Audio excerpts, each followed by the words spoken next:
আমি সদমপুর গ্রামের তেমনি সকলে আমাকে টেম্বল বলে ডাকে। আমার বয়স কেবল মাত্র 8। মাই বলছে, কিন্তু পাড়াপড়শি সব কয় আমি নাকি 10 বছর আগে জন্মাইছি। আমার আব্বাই বলছে আমারই খুব শিগগিরই পাঠশালায় নাম লেখাইয়া দিবে। তোর মা বলে আমার কোনো বয়স হয় নাই, আর কয়টা দিন যা।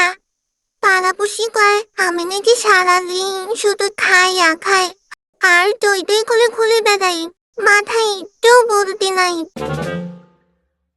কিন্তু আমার মায়ে কয় আমি চিজ বেশি খাই, আর আমি নাকি একটু হারা ভোলা যাইব, বয়স হলেই ঠিক হয়ে যাইবে। প্রতিদিন সন্ধ্যায় আমার আব্বা বাড়ি ফিরে আমার যেভাবে ডাকে। হলে এমনি কই গেলি মা, একটু পানি দিয়ে যাও তো। তোমার মাইয়া কি এত তাড়াতাড়ি বাড়িতে আসে? কি কও, সাজ নেমে গেছে মাইয়া, এখনো আসে নাই। যাও দাঁড়ি খুঁজে নিয়ে আসো। তারপর আমার মা সন্ধ্যাবেলায় বের হয় সারা গ্রাম খুঁজতে আমাদের। ও ডেমনি ডেমনি, কই গেলি মা? চল, সাজ নাইমা গেল।